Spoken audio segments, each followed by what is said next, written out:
vos. Cuidar el medio ambiente y contribuir a resolver los problemas de las comunidades en las que operamos son los pilares de nuestra política de responsabilidad social empresaria. Cresud, nuestro valor es la tierra.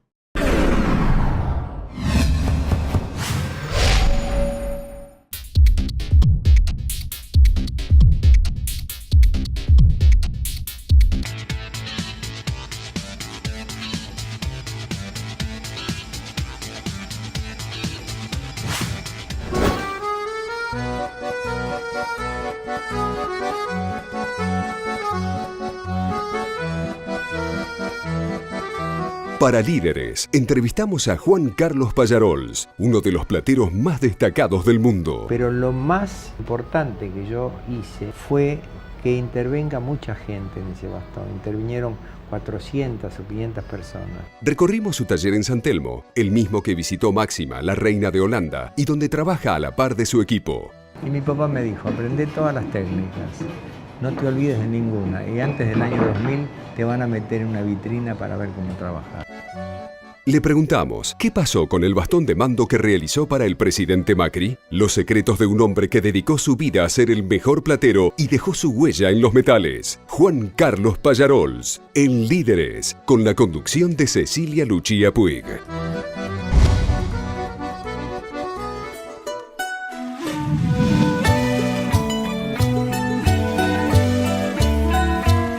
¿Es cierto que los Pallarols llegaron a la Argentina en el 1750? Aparecen los Pallarols, los primeros, que yo tenga noticia, en 1804. Siempre en la búsqueda de aventura un poco, pero en la búsqueda sobre todo de trabajo, de materia prima para poder trabajar y para volver, como lo hacen los jóvenes de hoy, con algunos pesos a la casa, ¿no? ¿La idea era hacer la América? La idea era hacer la América. El siglo XVIII y XIX en Europa fue durísimo, por lo menos para la gente de trabajo, y era sobre todo muy difícil conseguir plata u oro para poder trabajar. Así que acá en América era mucho más fácil y había trabajo, y sobre todo lo que yo tengo montones de cartas, incluso libros escritos en cuadernos, donde hablan con mucha, así, de una manera muy importante, hay comida. Así llegó el tatarabuelo que le tocó pelear en las invasiones inglesas. ¿Cómo fue que te criaste con tu abuelo y con tu padre? El abuelo en el año 46 se queda viudo y entonces ya deja un poco el trabajo, le da el mando a papá, que se hace cargo ya. Entonces a mí me tomó como su lazarillo. Cuando yo no iba al colegio, mi abuelo me llevaba a todos lados. Me enseñó el oficio con la excusa de jugar, algo que me quedó siempre muy grabado. Me decía, ¿qué quieres hacer? Tal cosa. Bueno, empezaba a ver, vamos a hacer el diseño, digo, un carrito o lo que fuera. Hacíamos muchos autitos competíamos en unas pistas en el piso. O sea que tu padre trabajaba en el taller y vos jugabas con tu abuelo. Con mi abuelo. Cuando me quise acordar, después de 2 o 3 años, yo ya había aprendido muchas cosas con la excusa de jugar. ¿Nunca tuviste dudas de vocación? No, siempre tenté hacer otras cosas y sigo haciendo otras cosas. Hay muchos elementos místicos en este taller. ¿De qué manera te impactó o cómo te criaste, si se quiere, cerca de la iglesia y de los símbolos que hay a través de la iglesia? Desde muy chiquitito, yo soy de una familia católica y tenía contacto. Ya después en 1956, la situación económica de la familia entró en un periodo muy crítico y nos tuvimos que ir a hacer un trabajo muy grande en la provincia de Corrientes, porque unos frailes amigos de papá le cedieron el espacio para armar el taller y estuvimos trabajando para la Basílica de Itatí, para la Virgen de Itatí, para la Catedral de Corrientes y para San Francisco de Corrientes. Así que ahí teníamos que vivir en el convento, comíamos en el refectorio con los frailes, bueno, teníamos cada uno una celda. Pero ahí aprendí montones de cosas, aprendí a descubrir otra parte de la vida que no era posible hacerlo en la calle.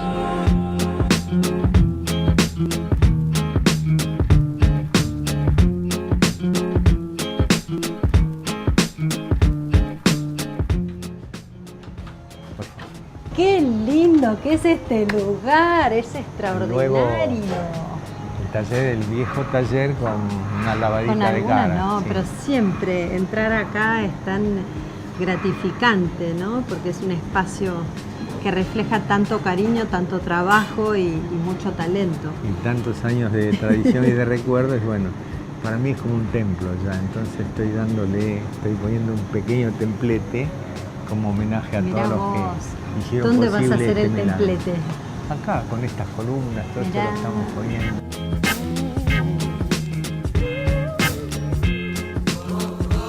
¿Cuáles fueron los aprendizajes más fuertes de tu padre y de tu abuelo que te marcaron en la vida? Un día el abuelo me dice, vamos a cocinar unos porotos. A ver, una olla, viste, en el taller hay muchas ollas para hacer distintos trabajos, y pone unos cantos rodados blancos, le puedo echar un poco de agua, me da una cuchara de madera, me dice en catalán, revuelve las mongetas hasta que se ablande, pero no me llames antes. Yo, por supuesto, ya tendría 10 años, 9 años, y sabía que eran piedras, que no se iban a ablandar nunca, pero tenía la absoluta seguridad que el abuelo no me iba a tomar en chiste ni me estaba haciendo pasar el ridículo. Para algo me lo hizo hacer. Entonces yo pacientemente, obediente, revolvía, pasaba a mi abuelo y miraba, y yo nada, me hubiera dicho, alguna cosa, y nada, se hubiera enojado. Así que hasta que él, después de 1 hora, 2 horas, vino y me sí, a ver, bueno, no, está bien, ya de ello está, me decían. Y entendí que para mi oficio precisaba la paciencia, que tenía que ser respetuoso de los tiempos y respetuoso de las órdenes, y eso me sirve hasta hoy. Vos le has dado una impronta personal a tu trabajo de platero, encontrando un significado profundo a cada uno de los objetos en los que has trabajado. Quisiera que me cuentes en qué consiste esta fusión entre el trabajo realizado, el mensaje y el objeto. El objeto puede ser cualquiera. En este caso estamos hablando de los bastones de mando presidenciales, pero de la misma manera hice, y lo hizo papá antes, en el año 55, la máscara de Eva Perón, tomada del cuerpo de ella. Hicimos la placa del Bicentenario, hicimos la antorcha del Bicentenario que está en el gobierno de la ciudad, hicimos la corona de la Virgen de San Nicolás, hicimos cosas que tienen que ver con la devoción popular. Y me di cuenta cuando las primeras veces yo empecé a compartir cómo se enriquecía la obra, el sentido que le daba el trabajo colectivo, el compartir.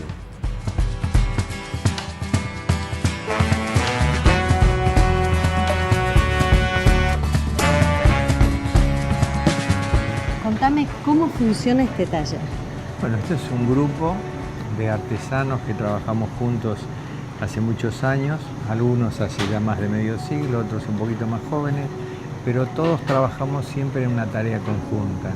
Uno dibuja, uno burila, uno pinta, uno engarza.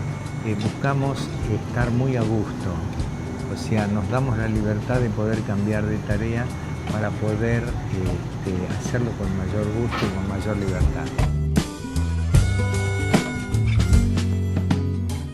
Es lindo cuando esa barrera entre el trabajo y la pasión, ¿no? El disfrute se borra. Creo que tiene que ver con esto, con vocaciones muy fuertes. Sí, porque estamos siendo parte de cosas muy importantes. Todo ese tiempo que yo invertí con la máscara de Eva Perón, con los bastones de mando, con el cáliz del Papa, del otro Papa, que recorrí todo el país de punta a punta, me hizo vivir experiencias increíbles. El otro día, cuando viene la última persona, una de las últimas que vino a trabajar en el bastón de mando, me dice una señora que le costó subir, una señora bastante mayor, me dice, ¿puedo dar 2 golpecitos? Yo, sí, puede dar los que usted quiera. Entonces, muy lentamente, pum, pega un golpecito, pega el otro, me mira a los ojos y me dice, ¿sabe por qué di 2 golpes? Mis 2 hijos murieron en Malvinas. mis 2 hijos varones. Quiero dejar un testimonio de su patriotismo en este bastón.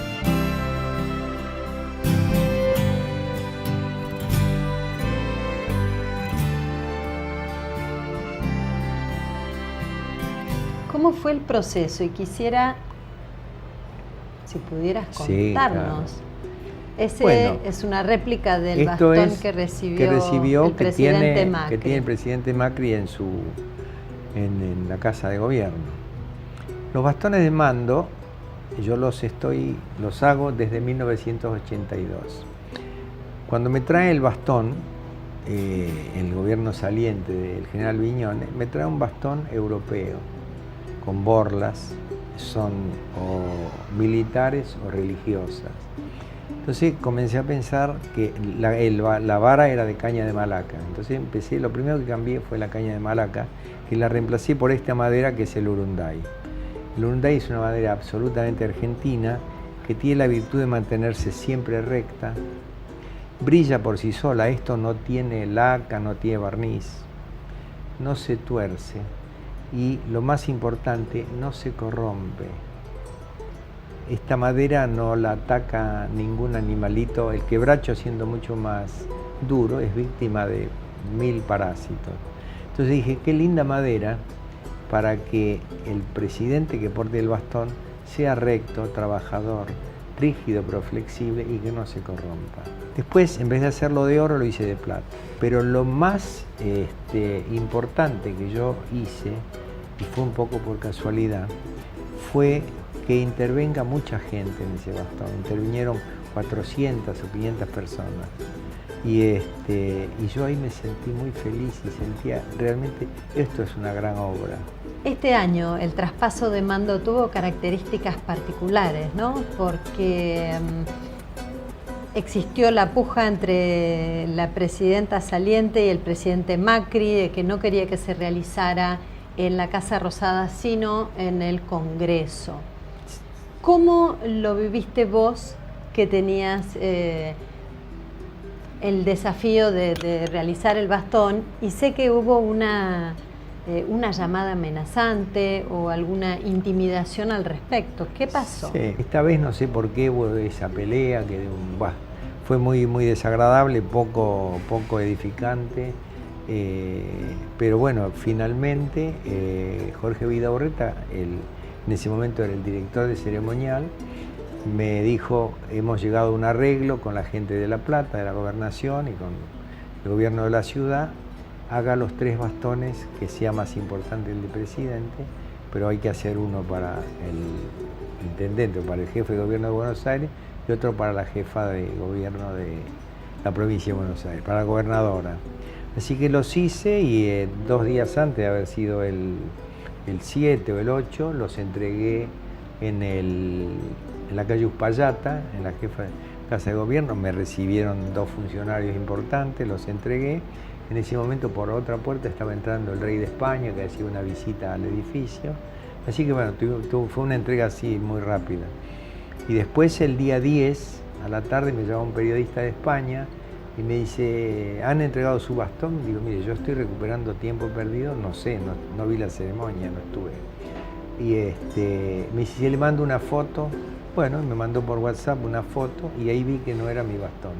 Así que todavía me estoy preguntando qué pasó. ¿Qué sentiste o qué pasó? Yo no me sentí mal por mí, me sentí mal porque ese mismo día me empezó a escribir muchísima gente a mi computadora, a mi Facebook.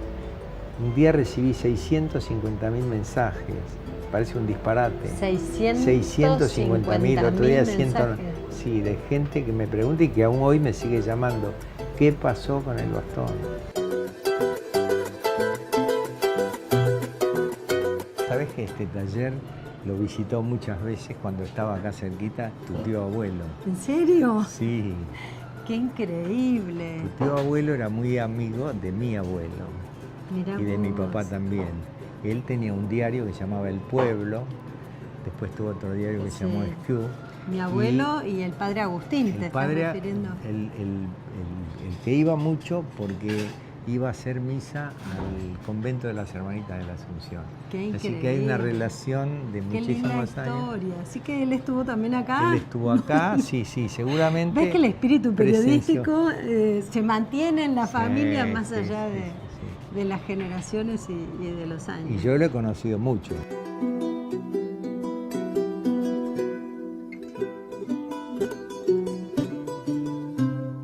Quisiera preguntarte si acaso el bastón es una donación personal que vos hacés, se le vende al gobierno, ¿cómo es?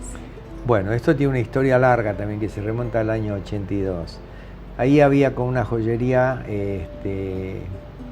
un bastón que se cobraba en ese momento 280.000 pesos o el equivalente a 14.000 dólares.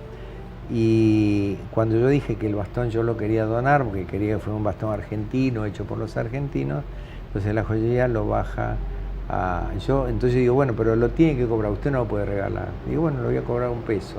$1. Y se lo cobraste $1 Y lo cobré Alfonsín. $1 a Alfonsín hasta hoy. Hoy lo cada cobraste bastón de $1. mando que yo hice por un presidente, hice una factura, la del bastón de este último. Todavía tengo la factura ahí, te la voy a mostrar en un ratito.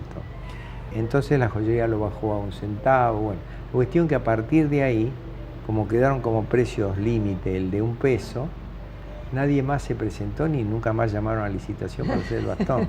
O sea, yo me vi, no obligado, porque lo hice de todo corazón y con todo patriotismo, a hacer 12 bastones por 12 pesos.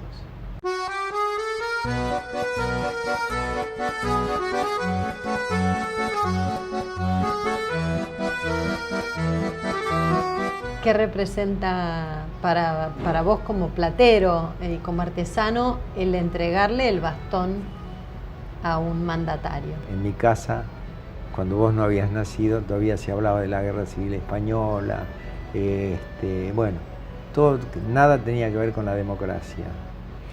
O sea, cuando sentí que yo podía votar libremente desde 1983 hasta hoy, para mí es una fiesta.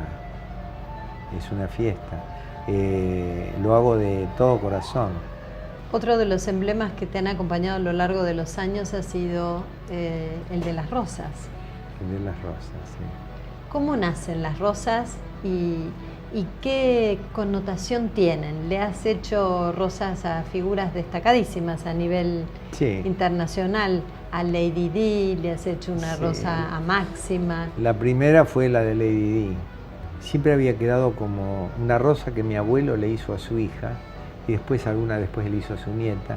Eran como así, como esas cosas que yo quiero hacer una rosa como la del abuelo. Y pasaron los años y había hecho algunas, sí, pero sin mucha importancia. Cuando se mata Lady Di, yo estaba preparando una exposición en París y unos amigos de Lady Di me piden hacer un homenaje para Lady Di. Y digo, acá es la mía, voy a hacer... Y entonces empecé a hacer una rosa, la diseñé, la empecé a trabajar, le di un color así un poco como esas rosas inglesas, que son un poco púrpura, y le terminé poniendo adiós, rosa de los ingleses.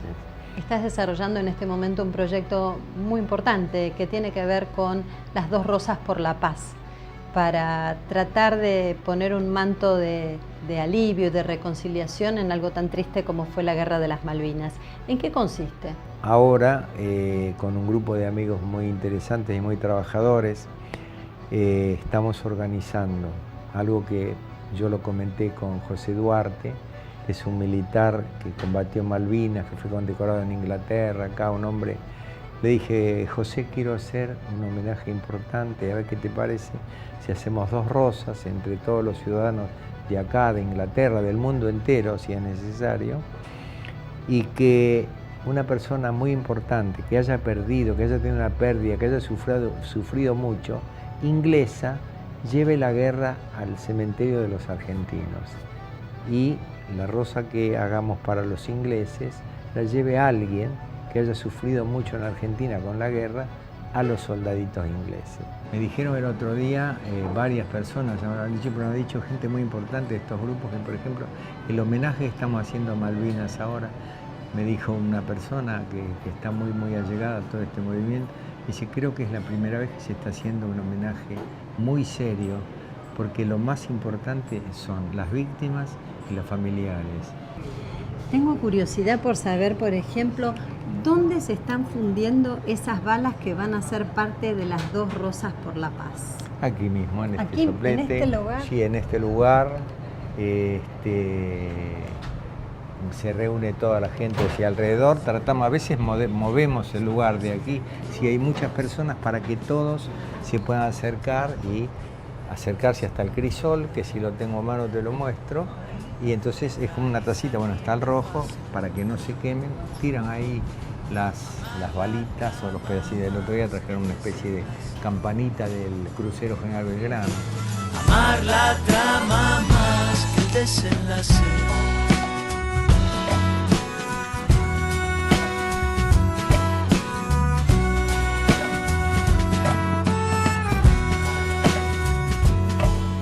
¿Cómo ves la Argentina de hoy? ¿Qué te parece que se vive en esta nueva etapa de transición y de cambio? Los argentinos somos una mezcla, somos como los perritos callejeros. ¿por qué? Dicen que no tenemos patria o que no somos conscientes del patriotismo, no sé, yo no estoy de acuerdo con eso, porque dicen que como somos españoles, gallegos, rusos, polacos, judíos, de toda una mezcla de 1000 razas, y tenemos poder para readaptarnos, aparte somos buena gente. Tenés 2 hijos que han heredado tu pasión y tu vocación. ¿Cómo vivís esta relación y qué importancia tiene la familia en tu vida? Hoy mis 2 hijos varones tienen el oficio, son buenos maestros, pero que la vida los va a hacer tan felices como a mí y que tienen un mundo por delante, porque la tecnología, mirá lo que va a ser dentro de 10, 20, 50 años, van a tener la posibilidad de pelear esos tiempos y demostrar que la artesanía nunca muere. Por más tecnología que haya, el arte nunca va a morir, ni las artesanías. Pensá que cuando yo empecé a aprender el oficio, me decían las artesanías murieron, olvidate, dedicate a otra cosa. Yo me acuerdo de un señor... ¿Quién te decía eso? La gente en general, hasta un ex empleado de mi papá me decía, pibe, mira, vos tenés tantas condiciones, pero esto se murió. Yo te ofrezco, si querés venir a trabajar conmigo un negocio. El hombre me quería sacar, porque, claro, en esa época había aparecido el acrílico, el acero inoxidable, estaba todo el mundo obsesionado por eso. Y mi papá me dijo, aprende todas las técnicas, no te olvides de ninguna. Y antes del año 2000 te van a meter en una vitrina para ver cómo trabajar. Y en el año 1992 yo trabajaba en una vitrina en París, en el Museo de la Moneda, mostrando las técnicas que sabíamos hacer. ¿Qué es esta rosa? Bueno, esta es una rosa, como tantas otras que se hacen acá, que tiene que ver con una boda de oro. Por eso se ha hecho el pimpollo de oro. Todavía no se le ha grabado nada, pero seguramente acá va a ir algún nombre, alguna cosa. Siempre hay una simbología detrás de esas rosas, y no hay dos rosas iguales. No hay 2 rosas iguales, y vos ves los pétalos, cómo está la cantidad de pétalos, lo que es el pimpollo central.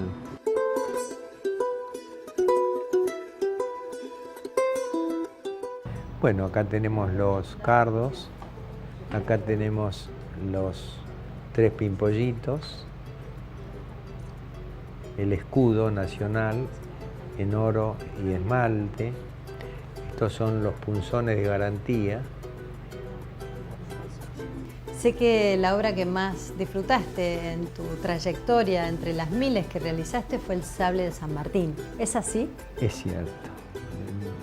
Digamos, es una escalera de 500 escalones, no sé cuál está en 500, 499, pero en este mismo salón, en ese sillón que tenemos acá enfrente, estaba depositado el estuche con el sable original del general San Martín, que a pedido de las autoridades de ese momento me pidieron que tenía que hacerlo sí o sí en 45, 50 días de tiempo teníamos.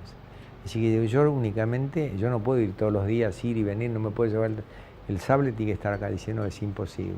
Y bueno, si es imposible eso, es imposible hacer el sable. nos pusimos de acuerdo y me mandaron una guardia de granaderos que estuvo durante 50 días en mi casa. Dormía el sable en ese sillón y en el otro sillón dormía un capitán. Increíble. Y la guardia, bueno, fue una experiencia realmente inolvidable. Mientras vos trabajabas, siempre había un granadero custodiando siempre, el sable. Siempre. El capitán Candiotti.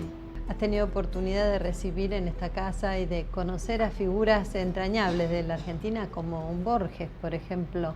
¿Cuáles fueron esas personas que admirás o que disfrutaste mucho? Con de Borges su lo amistad y de disfruté su mucho intercambio? porque, para empezar, me saludaba diciéndome ¿cómo le va Émulo de Arfe? Arfe fue uno de los orfebres más importantes de España, que fue con Felipe II a hacer las joyas de Toledo, bueno, ahí empezó. Así me saludaba él. ¿Cómo le va Émulo de Arfe? Y después hablamos muchas cosas. Me enseñó que él con el tacto veía mucho más que nosotros cuando miramos. Un día una sopera la estaba tocando, así ella miraba así un poco en él. Él veía algo, porque cuando pasaba alguien, él como que trataba de seguir esa imagen. Pero las cosas las tocaba y me decía, qué lindas son las patas de esta sopera, me dijo. Son más lindas que el decorado exterior. Y él realmente solo la tocaba. ¿Cuál es el legado que dejas en tu obra? Lo que me enseñaron generosamente todos mis maestros, yo quisiera poder entregarlo y que la gente lo aproveche. Juan Carlos Palleros, muchísimas gracias por este reportaje. Gracias, Cecilia Richie Pucci.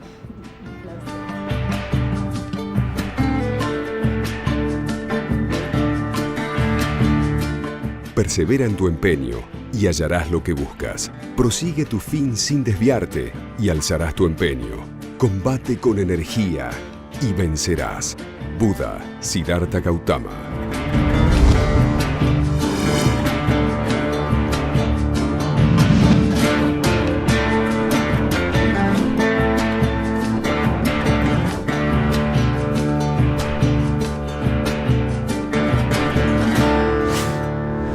Galeno siempre pensando en vos.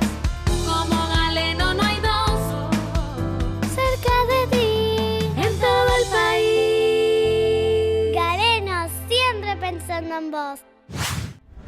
Cuidar el medio ambiente y contribuir a resolver los problemas de las comunidades en las que operamos son los pilares de nuestra política de responsabilidad social empresaria. Cresud, nuestro valor es la tierra.